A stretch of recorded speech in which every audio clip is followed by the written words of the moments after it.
Not enough. Thank you.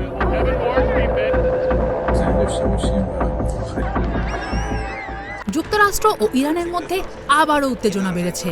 যুদ্ধ বন্ধ ও শান্তি আলোচনা নিয়ে নতুন প্রস্তাব সামনে এলেও তা নিয়ে অসন্তোষ জানান মার্কিন প্রেসিডেন্ট ডোনাল্ড ট্রাম্প। সাম্প্রতিক এক প্রতিবেদনে জানা গেছে, ইরান যুক্তরাষ্ট্রের কাছে একটি নতুন শান্তি প্রস্তাব উপস্থাপন করেছে, যেখানে ধাপে ধাপে আলোচনা করার কথা বলা হয়েছে। যুক্তরাষ্ট্রের অবস্থান ভিন্ন। ওয়াশিংটন বলছে, ইরানের পারমাণবিক কর্মসূচির বিষয়টি শুরু থেকেই আলোচনায় আনতে হবে। এটি ছাড়া কোনো অগ্রগতি সম্ভব নয়।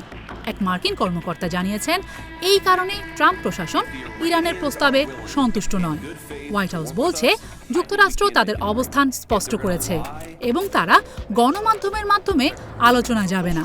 তারা চায় যে কোনো শান্তি আলোচনার কেন্দ্রবিন্দুতে থাকবে ইরানের পারমাণবিক কার্যক্রম নিয়ন্ত্রণ।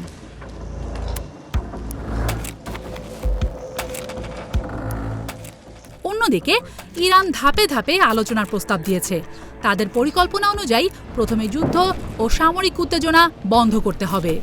তারপর অর্থনৈতিক নিষেধাজ্ঞা ও সামুদ্রিক বাণিজ্য নিয়ে আলোচনা হবে।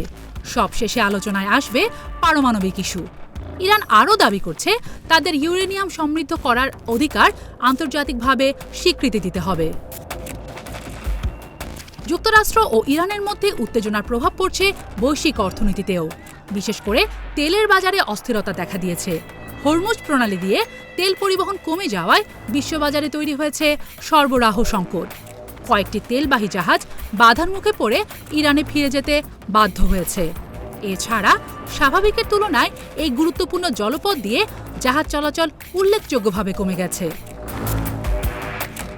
অন্যদিকে ট্রাম্প প্রশাসনের ওপর মার্কিনীদের চাপও বাড়ছে, কারণ জনগণ দ্রুত যুদ্ধ শেষ করার দাবি জানাচ্ছে। তবে দুই দেশের অবস্থান এখনও এতটাই ভিন্ন যে সমাধান অনিশ্চিত। সব মিলিয়ে ইরান ও যুক্তরাষ্ট্রের মধ্যে চলমান উত্তেজনা এখন এক জটিল কূটনৈতিক সংকটে পরিণত হয়েছে। আলোচনা হবে কি হবে না, নাকি পরিস্থিতি আরও খারাপের দিকে যাবে, তা এখন সময়ই বলে দেবে। আপনি কি মনে করেন? কমেন্ট করে আমাদেরকে জানান।